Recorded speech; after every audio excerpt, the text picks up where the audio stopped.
earlier, he was 100% win rate in competitive before heading into the LPL. But ladies and gentlemen, we're into Champion Select, and Urgot being taken off first. And this ban is an interesting one. The Trundle ban aimed at Flandre, who's had mixed performances, and you yourself, Mr. Spawn, were a little bit questioning of the Flandre playstyle, but he's managed to pick up victories, and they're banning it away. Yeah, so probably wanting to run a tank on Sky. They've also got rid of the Nunu as well. But if we just home in on what Trundle does well, he deals with one tank threats very well. Yep. Becomes unkillable, then can dive onto the backline. Multiple tank threats, I still am not convinced that Trundle is a good pick. He doesn't have the best appeal and doesn't have fantastic backline dive by himself either. So we'll see exactly what comes through, and it's actually Snake that ban away the Kalista. That is very, very strange. You have to think that they've got an idea planned here, and they probably realize that there's a few power picks here. They didn't want to leave that available for Whoosh. They're going to lock away the Gragas here for Beast. The other thing that it has been is because they've liked to pair Kalista, Nunu, and Azir. And Nunu's been taken away. So maybe they're not willing to run that team comp and feel that Whoosh in the second round of picks might be able to pick up Kalista and do some damage with something like maybe a Thresh coming through. So we'll see exactly how King respond. Take away the Jugglemore comp. So that Lulu pick is more of a pick away, you feel, than a pick up for King. They want to make sure that they're not able to run that Kog'Maw Lulu. Of course, Snake were the people that in China really popularized that composition. They certainly did. Oh, actually, my goodness, Barker insta-locks the Draven here for Crystal, and Elok thinking about going on the Thresh, not thinking about it, locking it in, and that was super fast and super aggressive picking it at the Draven. Yeah, it certainly is. So taking a blind Draven so far, just confident in the play. They did this against Invictus Gaming earlier in the season and absolutely wrecked face. No matter how much dive came through, Crystal was able to keep himself safe. I wonder how many Mikhail's Crucibles we're going to have this game. Probably one. Yeah, well, there were two in the last one. Well, one on each team, I would assume. Yeah, got it. Yep, okay. It's absolutely fine. Maokai going to be locked in, or thought about, here for Sky potentially in the top lane, meaning Assassin's going to be playing that Lulu. Actually, MLXG locking away the Nidalee has seen some recent success, but his first showing of that champion not so impressive. And we'll see how he goes entering the tank meta on this Nidalee, who we've seen can still be quite effective. Yeah, it certainly can. And Nidalee just does such high base damage, has that execute on the Q. Early game unrivaled, so we'll probably see how that one comes through. As well as... So Cassio passed over there for Baka. And this would be very interesting. Baka not known as a LeBlanc player. If they lock this in, it'll be quite strange. It would be very questionable. Into a Lulu just shouldn't be done. Something more sustained. And Azir and Vladimir, they're much better pickups. I'm really surprised it's not the Azir. If anything, put that Emperor's Divide in front of your Draven. Let him free hit from behind. Give him some safety. Because right now, you've got a Nautilus. You've got a Maokai. You've got a Nidalee that's going to be wanting to dive on to try and assassinate this big Draven, and we'll see exactly how it works out. But he's gone with the Vladimir, adding some damage to this 2 damage threat lineup. We've seen Vladimir played a lot for exactly that reason. Don't want to fall behind in damage, and really does help that one out. It does. Whoosh is looking at his Vayne. Has been playing a lot of Vayne just recently, as you guys all saw. Would be a nightmarish pick into a Draven lane, and you have to think that King are going to be all in on the lane swap potentially early on in this one. Time's up here for Liam to make his choice, and it is going to be Vayne locked in here for Whoosh. And the lineups have solidified, and you look over the King lineup, and they've got most of their damage coming out of the jungler and AD. Yeah, they certainly do. So a supportive mid laner, a tanky top laner. It's really about getting around Whoosh and making him successful. What they do have, though, Atlas, is a lot of peel. You've got the Nautilus who can stand on top of your AD carry, repetitively hit that 4-second cooldown E, be able to continually kite back. They've got Maokai who can just use the Arcane Smash, tie people up with that Twisted Event. So if Whoosh able to kite backwards, not really much dive to get on top of him, you feel. Yeah, you don't. But, I mean, if we're looking at damage here, Flandre does do a fair bit on that Gnar here as well. You can see Beast against MLXG, a large portion of the damage available for King. He's on the Gragas, who's going to be full tank, but Barker, he's on Vladimir, so much consistent damage, and then we go to Draven. Yeah, it certainly does. So they don't lack in damage. They have a 2 damage threat coming through there. Vladimir will make everyone much more useful. You see the hook support laners coming through, and Across the board, you think maybe Snake have a more balanced lineup, but King have a very clear win condition. Get Vayne ahead, take over team fights, really, I guess, try and just push the tempo of this game. If they ever get ahead and Vayne gets snowballing, there's going to be no way to stop it. It's going to be very, very difficult. Are they lacking a bit of AoE, though, in this comp? No, definitely not. You don't really have to go through with AoE. As soon as you got Vayne, you're just able to get through that tank line, then chase down the back line. That's what it's about, getting rid of one person straight away and then moving forward. They are a very good moving forward chasing team. Yeah, and will they able to, no, I guess the question is whether they'll be able to kite the full-on aggression coming through from Snake, but we'll find out when we hop into this one, because going down the lineups, I'm just frightened for King's lack of damage. Yeah, Look, they don't have the most damage. Lulu's going to make Vayne do ridiculous amount of damage earlier than she normally would, because remember, Vayne plays a lot of attack speed, so as soon as that help pixels on her, it's going to augment that even further. Well, let's see if it does as we hop onto the Rift.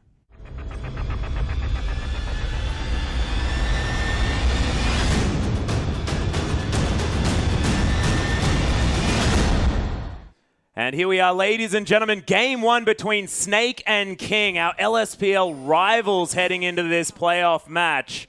And we'll see whether the season of the LPL is going to shine through here for Snake, or whether King can go back to their former LSPL selves. And MLXG able to take down the first ward in this game. Yeah, early gold advantage going across to huge. MLXG. See how that one works out. Not able to buy a potion straight off that one. A little bit unfortunate, but everyone is going to be hanging out in their own jungles for now. The deep warding to come through from Snake was thwarted there. And it looks like the lane swap going to be successful here for King. Yeah, it certainly looks to be that way. And they're stacking saplings on top of the red buff. So they're looking to power farm through with both their members. We'll see exactly how quickly they can get around. As we're seeing, pretty standard stuff. Lane swap coming through. And it is going to be Crystal and Ella actually taking away the Krugs here first up as well. So going to have a level advantage, but going to be unable to freeze that wave bottom. And do you think this is a strategic move, or do you think that they don't know about the lane swap just yet? I think they do know about the lane swap. There's no way Vayne isn't going to try and dodge that lane with Draven in it. Just such a power pick coming through from Crystal. I think more importantly, what they're trying to do is get him to an early BF sword, where BF sword Draven versus Cutlass Vayne. Draven's just going to run all over that lane in any kind of trade.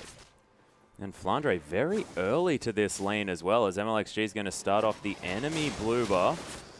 Wards to come down here from Ella just to spot out the fact that they're not doing that one. And MLXG going to take an early invasion. Of course, just standard lanes, of course. Yeah, sort of standard vertical jungler. Yeah, so able to get around there. They didn't take the whole of their jungle. They wanted to get across there nice and quickly. Beast, on the other hand, he's making sure he picks up an extra camp before he goes across there. Wants to have his smite available, just in case Nidalee does come back early. And you'll see both junglers will do very well because they have the sustain in their kit. Gragas through his passive, Nidalee through her E, and both with the percentage health damage will be able to rip through them.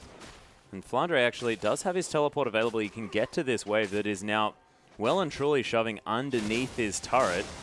There's no way you teleport to that lane. Don't you? Well, there's two people on your side of the jungle. There's a support Nautilus, and there is a Vayne. Okay. Pretty sure he'll die. Well, he might die. We'll see. It depends how optimistic he is. Barker, he's going to do a fair bit of poke damage here, and Crystal and Ella are actually hard shoving this wave, actually dirty farming between the turrets now. And Beast and Flandre here as well, so the fast push is the option here. Yeah, fast push kind of coming through for both teams. One team farming between turrets, and once again, exact same thing for Sky. He can't teleport either, even though there's a couple of members down here with him, because as soon as they try, they're going to get dove maybe. Yeah, very interesting. 3 members of King are going to head down to try and protect this turret, stop this one from happening. Snake, Flandre and Beast going to head back. Yeah, well, as soon as they see the fact that there's 3 members, Liam showing on that side of the map, they're able to now teleport Flandre in there. Danger is he's a little bit lower level than the Vayne, and Vayne deals with range versus range lanes extremely well, and the wave's pushing back. So might see if Whoosh can zone Flandre off any farm here. Now we'll see. MLXG, we didn't see that. It's absolutely fine. What a going to be mean started. observer. Barker going to ward over there as well. Just make sure that he is going to be safe in this lane. Probably wants to save up for that revolver before getting this one. And it's the makeshift 2v2. The CC Extraordinaires versus the massive amounts of damage on this Crystal. Playing the Draven as well, of course. Signature champion of Crystals. But as you so aptly pointed out, it's all about the Vayne CC. So if they the Nidalee damage, so if they're able to ever get the Nidalee into the lane with a gank, there is just so much CC to come through from Nautilus as well as Maokai. Might be able to turn that into something as we see Flandre going aggressive. Oh my goodness, that condemn was so beautifully timed. The wallop not able to find Whoosh. His beast was coming through. Of course, no explosive cast just yet. Yeah, all they're trying to do is push this lane out. They might look for a dive, although MLXG, he's now up here. We'll have to see how this one works out. Now Mini Nars available with the exhaustion coming through. Not going to be able to. No, and Wushin just going to hang out underneath this turret and farm it out. But Freeze successfully broken now for Snake. I can't believe MLXG didn't go for any harass here. There's now a ward there, so he's not going to be able to get in range with the bounce available. But Flandre was a sitting duck before that ward went through. He's been pinged out now as Whoosh just going to try and hold this wave. Barker going to just transfuse a few creeps here as well. The mid lane definitely a farm lane, but the farm going in favor of Barker quite considerably as the spear not going to find him as well. Another transfusion going to mean that MLXG takes a little bit more damage than he actually gives to this lane. And Barker just wandering around, more than happy. Yeah, they're just trying to shove the lane out. MLXG takes some more damage, but in the end, they get a free back for Assassin. He's up in levels now, level 6. He is 10 CS behind, so not doing too well. Lulu, of course, has early mana problems, always has been the case. So Vladimir, resourceless, being able to consistently farm a little bit better. Yeah, and the wave's going to meet again. Vladimir going to head back as well, pick up potentially the revolver. Might grab something else there as well for his trouble. And Crystal going to continue shoving here in this bottom side. Boots have been grabbed by Barker as well, and he's not really bothering with the health potions. Definitely not, and we see once again the swap coming through from Liam, now going into the top lane, so they're really prioritizing Vayne, trying to get Vayne ahead. Sky a little bit more self-sufficient with his passive, but Crystal, he'll be able to push in, take down this first turret, you feel? Yeah, looks relatively easy as well, although the sapling and the arcane smash going to work out here for Sky in order to clear out that wave. Now teleporting underneath this turret as well as Flandre gets condemned against the wall. The exhaust comes down and Sky just pops in to pick up first blood. Yeah, definitely worthwhile because the support as well as a jungler were also heading top, so they'll be able to trade turrets here, and they won't lose out on the first dragon. Good teleport coming through from Sky. Yeah, really nicely played so far. It's only netted them about a 200 gold lead at this stage. Of course, not too much. Draven going to be able to finish off that turret, but this is already starting Wushin's path to success, you have to think, even with just an assist. Getting Vayne ahead early on is definitely working out in King's favor. Yeah, it certainly is. He gets the free Cutlass in the back. I'm surprised that they are swapping back right now without taking the turret, because you feel if Draven goes back, picks up that BF sword, the lane will still be in Crystal's favor. Maybe they're hoping that he rotates into the top lane. Yeah, we'll see what he does decide to do. Heading back now, does have an 11 CS advantage, 71 now in the back pocket.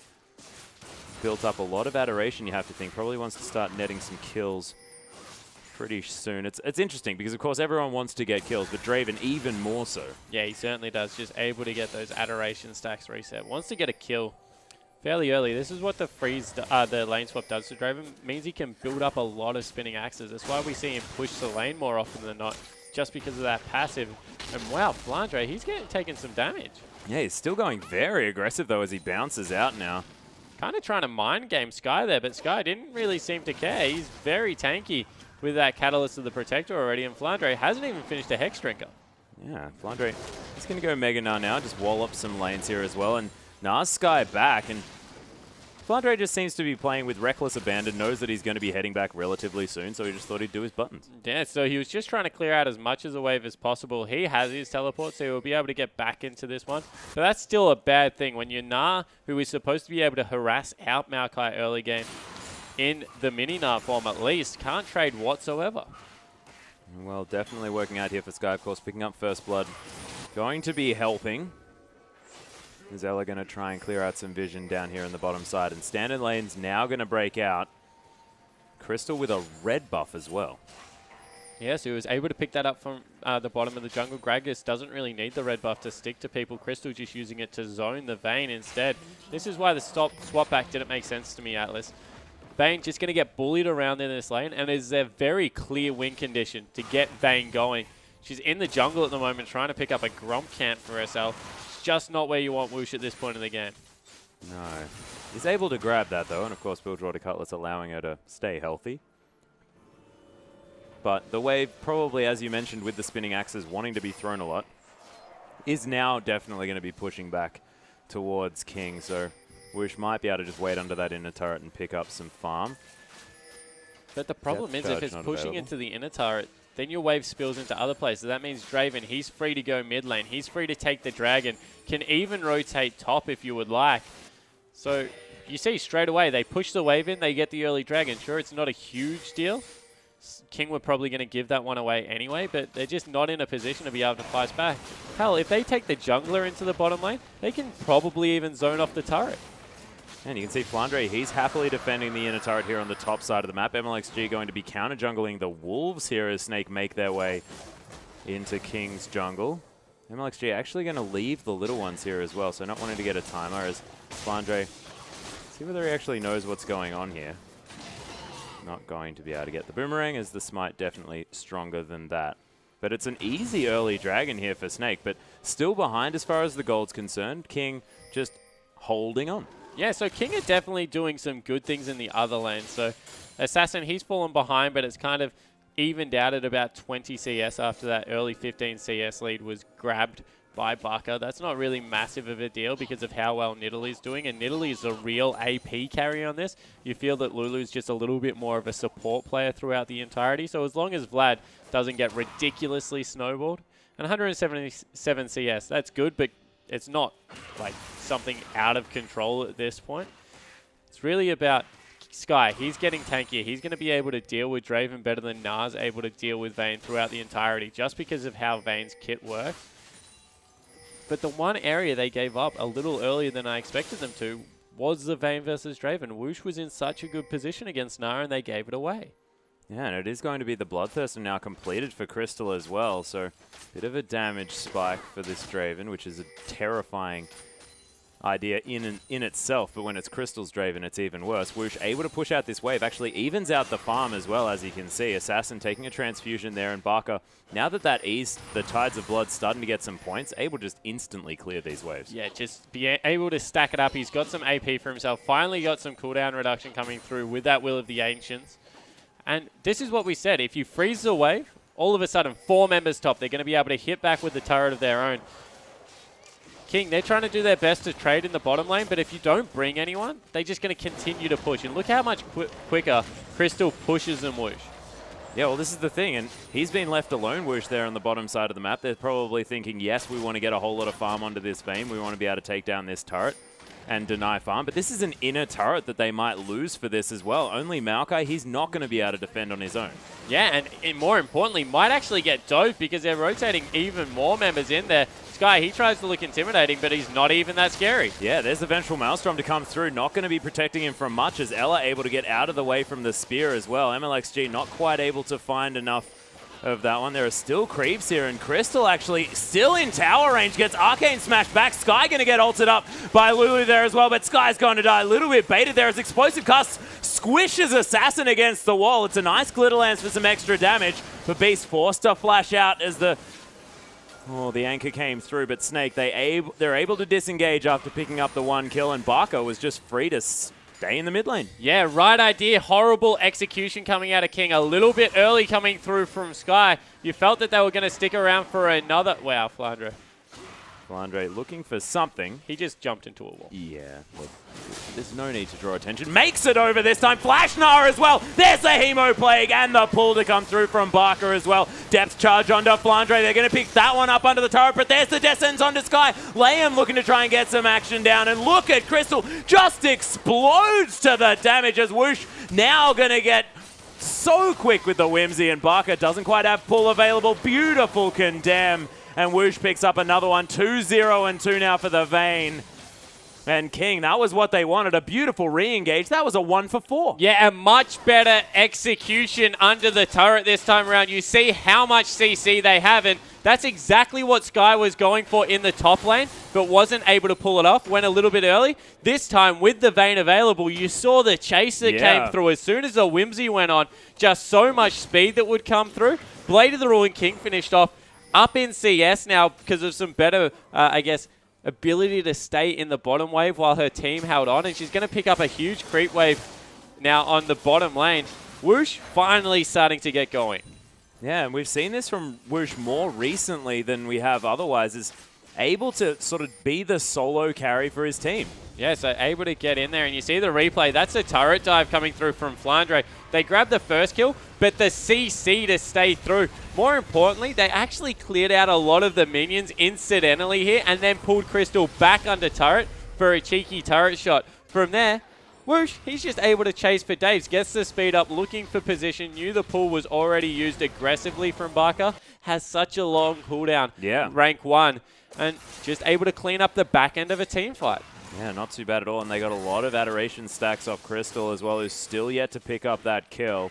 Needlessly large rod, though, is completed by Barker. He's going to have a lot more damage, and very importantly, it is a Giant's Belt now on Flandre. He does have a little bit more tankiness. You saw that mini now very squishy. Yeah, it certainly was, and he's in a hard position. He wants to pick up the Warden's Mail to slow down the attacks and everything coming through from the Vayne, but he also has to itemize for 3 magic dealers. When you run a Vayne composition that only has Vayne as AD, you're caught in really hard decisions because normally the choice for that is I'm just going to itemize HP, make sure that I'm tanky health-wise against everyone.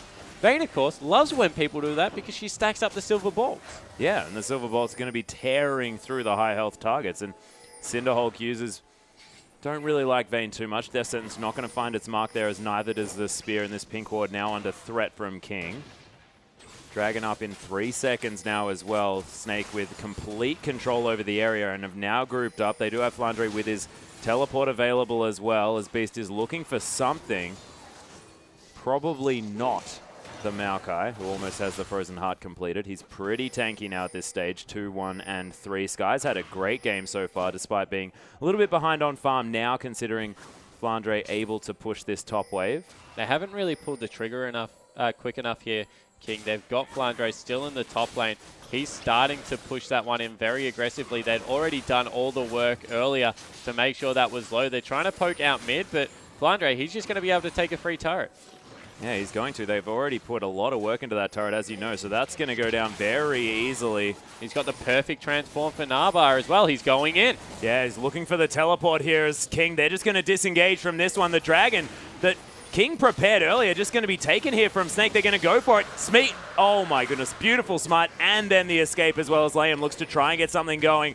Nice boulder to slow down MLXG. They've got them cut off here. This is really good. Flandre, he's going to transform back into Mininar by the time it comes through. Oh my goodness, there's the Nara to the wall though. MLXG taking a lot of damage, but that's going to be the depth charge coming through as Whoosh going to get Hemo Plague, but there's the Wild Growth at the same time. He's in a good position here in the back of the fight, but so's Crystal as the box comes through. It's a 1-for-1 so far, and no real triggers pulled. Yeah, they just waited not long enough. They were so close because that Gnar that came through was probably the last second that Flandre could have pulled the trigger, and it was in a pretty good spot, you have to think, to get it done. So in the end, they were in... King, they have fantastic ideas about when to fight. Their execution is just like always tiny bit too early. Little bit too early. We are going to have about 1,000 gold lead now for King, so nothing too much, but the 2 dragons are going to continue to be a bit of a problem here as Snake develop this game, because if they can keep control over that dragon area, then, you know, a gold lead like that is nothing at all.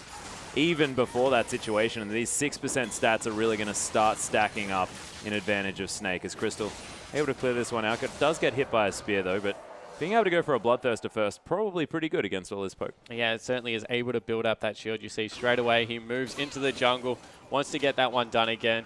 Flandre, he used his teleport, so he's not going to be able to support, but you see he clears out waves pretty quickly, so might just be able to run up. King haven't given up on this siege though. They want to take down the mid turret. Yeah, they're going to try to, as Barker is able to get in range of the Tides of Blood, and that's very, very important. It's sort of like they've got a lot of wave clear if they can approach a minion wave. Yeah, it certainly isn't. That's exactly what they're looking to do. Walk up there with the Vladimir. He's got his pull to keep himself safe. There is a lot of CC that will come through from this King lineup, but you see they're not able to push that one in quickly enough to take it down. Barker too good at wave clearing at this point, so they're just going to send Whoosh bot to clear out a minion wave. Yeah, Wish more than happy to do that as well. Still has about a 5 CS advantage. Going for the purple build here, the Ghostblade going to be the next option. And does that mean that this Vayne is going to opt for a bit of sort of mid-game split pushing? Potentially, I don't think so, still. I think that he's just going for a quicker power spike because Lulu will augment his late game damage so well. Also gives him a pretty good transition to an Infinity Edge. Gives him very... the bit of crit. Yeah, gives him some crit in there, able to get that one done. So we'll see how that works out. But Snake now reversing this turret pushing, might be able to pick up a turret on their own. Not much wave clear in the mid lane. Yeah, you see Flandre with the teleport as well. A lot of respect given to that Mega Gnar. And just headbutts the turret to death, no problem. Yeah, so Transform coming through there at the right time for Flandre. Able to zone people away with the potential of that Gnar ultimate. Always scary to be anywhere near a turret when that one goes down. As MLXG, he's going to look to give that blue buff over to Assassin, you would think, just because Wild Growth, very important cooldown in this composition. He's picked himself up an early Void Staff, trying to get some magic damage through there, as he recognizes the Hex Drinker has been picked up by Flandre, and he's probably going to be frontlining a lot of these fights. Yep. And of course, it is going to be the Archer build of old here for Crystal. He's completed the last Whisper, able to chunk through that Frozen Heart that Sky managed to pick up. And it's just Crystal's general build here as well. We'll see where he goes from this stage. Of course, when he does manage to snowball a lane, you often see the Brutalizer a little bit early, but see what he goes for now. Takes a spear, and that's a little bit more damage coming through, but able to life steal that up. I like what you said about the Archer build because it makes so much sense against the Frozen Heart. Not only is it a lot of armor, but it's a lot of attack speed reduction. And Crystal, with those resets coming through from his W, doesn't really care with this build. Able to just get a lot of work done with a couple of auto attacks. Yep. Also makes his ultimate do a lot of damage on the backline. So if they're able to dive in there, get the Hemo Plague across everyone, that might just be enough. The Vladimir combo as well as the Whirling Death coming through with a Hemo Plague, that's a lot of damage. Yeah, the amplification working out. And we'll see whether that actually manages to work, because that involves Barker being well into that front line that you've already stated. Lots of CC. Well, there is, but he's got the double offensive summoner, so if he Ghost Flashes with a pull, he might be able to get onto the back line and get some work done. It really is about the Hemo Plague. Then let Gnar do his thing. Send the Whirling Death across. They have one of those wombos that until you really look at the compositions and see what they do to a backline, you don't really see. It's kind of like when we used to see Ezreal Gnar. Yeah, Death Charge actually going to be thrown out here. It's going to be the Death Sentence in response as Beast was forced to flash away. Ella sends a message. Liam misses his. Ella hits his. Well, it wasn't a miss. It was dodged with a flash. Yeah, it's a miss. All right, got it. He had his flash available as well. He could have returned the favor. Just doesn't worry about it. Rabbidan's Death Cap, though, completed for Barker, so big power spike here for the Vladimir. Of course, you have kind of 3 steps of hooks. You have Blitzcrank. He kind of brings them all the way to you. Yep. Thresh, he's the opposite. It doesn't really take them very far at all. Then Blitzcrank, Mr. Meet you halfway. Yep. He's the glass half full. Do you reckon he's a glass half full guy? No, he's pretty sad. He's been under the water for a very long time. Glass half empty. Maybe his glass is way too full. Maybe he's that kind of guy. He's just got water everywhere. Hates it now. I feel like the analogy never really worked at the beginning, so we can go with whatever we want at this stage. We certainly can. No one's going to be able to stop us. Let's get realistic. I don't know about that. Do have 1,000 gold in the lead here approximately for Snake, though. They've managed to claw it back just a little bit. Dragon now is going to be the option. Both of these teams very much wanting to fight around this area. King looking for their first, and Snake looking for the movement speed and to deny the first Dragon away from King. Very important. Flandre just is transforming back into Mini Gnar now. So if King pull the trigger right now, Flandre not going to have the ultimate available. Yeah, but, I mean, this is something that we've really spoke about King before. It's the fact that King unable to really make these spot-on decisions in the moment. They have the most indecisive shot calling in the league is what I think you're trying to say. They really don't like pulling the trigger. I'm not the pejoratives guy. That's you. You know, and I was giving you that edge. And Snake, they are going to be able to take away this Dragon. The smite from Draven. Look how slow it is once again, though. Maybe Barker caught out. Yeah, Sky looking for something. Stand aside, though. Perfectly aimed. And that box really disengaging beautifully here for Snake. To the point where Flandre didn't even have to finish the teleport. He pushes a wave in. Now they might try and force, but honestly, it's way too late. They're going for something. Of course, this tower very, very low. King have the option of trying to get something done. Whirling Death going to destroy all of the minions. As the spear just going to miss. And for a team that has pretty good engage with the speed up of the Maokai, the flash twisted advance can come through. They've got Lamb to just ult someone, to be honest. King really making a meal of this. Yeah, and Flandre actually took a Wanda down. Has actually now turned into Mega Gnar form. Lamb gets hooked up there by the Descents. There's the Gnar back into the team. The wallop onto a couple of members as Beast manages to get it on Woosh, and there's the Hemo Plague as well, looking to try and kite this one around. But Barker picks up Assassin immediately. Snake's frontline trying to do some work, and they take down Woosh, who gets killed by MLXG, but it's not enough. And King, with only 2 tanky members alive, and Crystal still just gliding along the mid lane, and they'll be able to take down an inner turret. Yeah, so they get a turret, they get the one team fight, they even got the dragon. Atlas, if I'm Woosh, I'm playing something that can initiate, like Urgot from now on. Where is Ash? Because no one on his team wants to pull the trigger, and when they do, it was onto a Gnar. Yeah, and it was because, you know, Mini Gnar walks in, he's on his own, he's a little bit caught out, but he's also gigantic, and it's Flandre. He doesn't care. But he also was 90% through the transform when that fight started, was just able to dive onto the back line, got the double Gnar. They were set up perfectly by a great Beast barrel, but honestly, I could have hit that barrel because no one was going anywhere because of all of Flandre's CC. Yeah, Flandre really made it into the right position, but this all comes back to not pulling the trigger quickly enough because he wandered from the top inhibitor turret in King's base. He also cancelled his teleport when Sky had his teleport available. Now, King going for a desperation Baron. They're all out of sorts. Yeah, King not really sure what to do here, and I think they know that they haven't really made the decisions quickly enough, and then they go straight to the Baron like, yes, we'll make this decision. We'll make it right now, but it was watered up anyway. But at least all their members were there. I would rather watch King make bad decisions all day than no decisions. They're just so indecisive. MLXG able to smite away that Grom.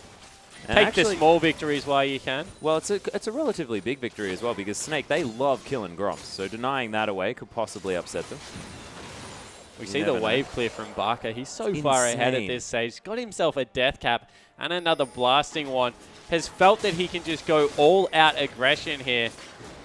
Oh, wow. And the transfusion to pick up the Rift Scuttler as well, and MLXG unable to lock that down. You would have thought that a fadeaway auto attack would have got that for them so they could have that permanent vision available around the Baron. But Snake, not even too worried about that objective. They're looking just to push up these waves. And the scary thing is, this isn't even off the back of Crystal.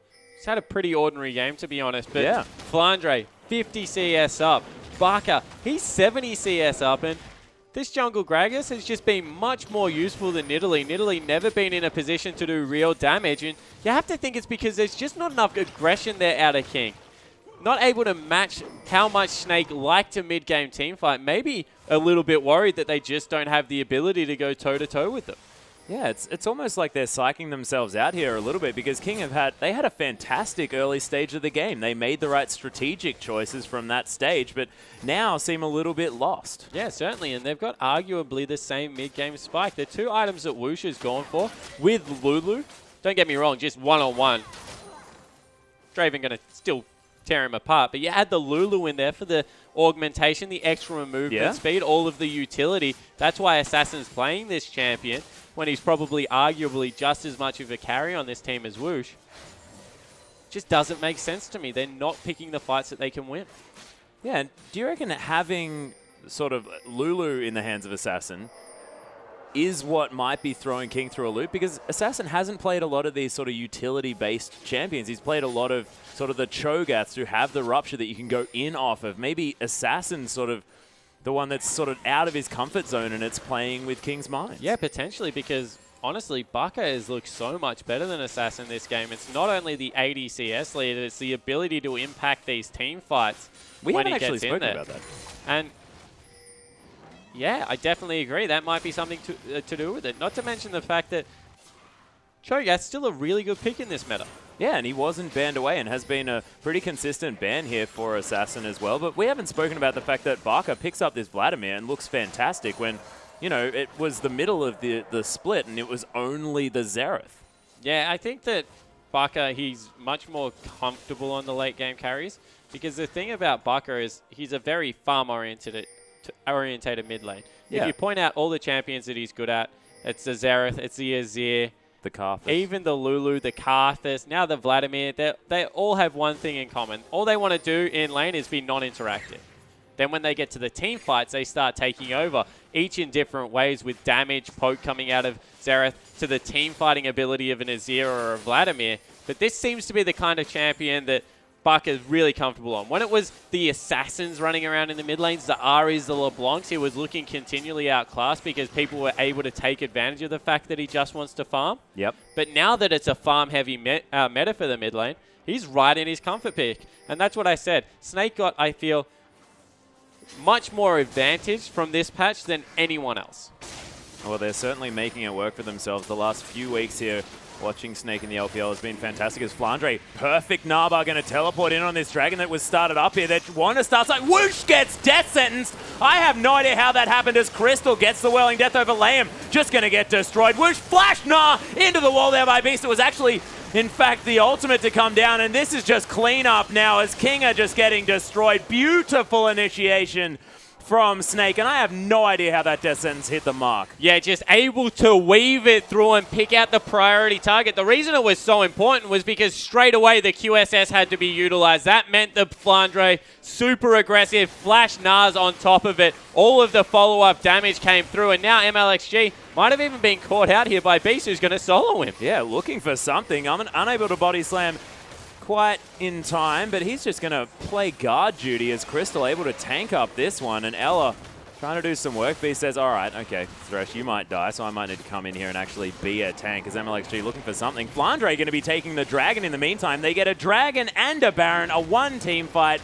This is massive for Snake, and they've taken over the game. Yes, King have just looked out class game one. They need to go back to the drawing board and think, what are we better at than Snake? It's the early game, rotating around the map, getting those crazy leads. They don't need to pick late game because, honestly, even if Snake are behind 10,000 gold, they proved against, I think it was OMG, that they're able to win those team fights that can get them back in the game. So why would you try and pit late game versus late game? Just pick your strength. It makes sense. And speaking of making sense, Flandre actually decided he'd buy a Thornmail, sold that one back and bought a Guardian Angel. So Snake obviously looking to try and finish this game very soon. Yeah, they certainly are. But the other thing about Thornmail is because the... oh, wow. Let's take a look at this replay. It was just all about the weaving of that hook through. As soon as that was popped, you felt Flandre. He is licking his lips right now. He flashes over the wall, gets a great gnar. And then the barrel as well. Just everything came through at the same time. And this is something that we've always complimented Snake on. Their team fighting. If you group up as 5, which is why we said Aurelia might be a great pick in this series, you're probably going to lose 7, 8 out of 10 times. And this is a Draven without a kill as well, this game. And he's still been doing fantastic work. That Whirling Death has been ridiculous in getting these squishies low. He's really just an ultimate bot at the moment. Yeah. Realistically, it's all been about Flandre. It's been about Baka, as well as the fact that Beast is in there with great ultimates. Crystal hasn't had to do anything this game. Honestly, if you put Crystal and Whoosh side by side, you would nearly say that Whoosh has been a better performing AD carry for this game. Yeah. But it's because Crystal hasn't had to do anything. Yeah, actually, Sky going very, very deep onto this one. Still taking a lot of damage, but managing to heal up a fair bit as well. Liam taking a lot. The Hemoplague doing some work. We're still alive on the back line, but the Hemoplague goes off, and Liam's going to die as the Baron upgrades come through. Barker actually flashing forward, gets polymorphed. There's the pull. Manages to survive for now as the Gnar back into the wall. Whoosh gets destroyed. Ella going to die as well as Sky now in a little bit of trouble, as he's going to fall down. It's going to be Barker picking up that kill, and Crystal tanking up this turret now decides that he wants to kill it as the spears come down, but the surrender vote comes through for King. Down 10,000 gold, and they tap the mat at the first inhibitor. Yeah, why not, Atlas? That last fight was a 4v5 when Sky first initiated. There was no Flandre at all. There was no front line, but they're still able to do all of the work. And if I'm MLXG right now, I'm a little bit frustrated with the fact that Sky, Lulu, Assassin and Sky really looked out of sorts. Yeah, they did. And I mean, Assassin would probably be the one that stands out for me because Assassin has been playing fantastically. He's often been largely to do with why King managed to get early leads. Yeah, certainly looks to be the case, but Snake, they had their number from start to finish. Even the swapping back of the Vayne into the lane, it really wasn't a good idea. They could have continued that lane swap for another 5 minutes, got to the Blade of the Ruin King point where that's when Vayne wants to be back in the lane with the AD carry, hunting them down, making sure that the extended trades go in her favor. Swapping back a Cutlass into a BF sword, that's into Draven's hands. Yeah, and it's not what we're used to seeing from King. That's the main point that we need to take from this, is the fact that King often make fantastic strategic decisions early on in the game. But, ladies and gentlemen, we'll see whether King can get back to their former selves. This is, of course, a best of 5. They've got a few games to do it. But, ladies and gentlemen, we'll be back after a short break for King taking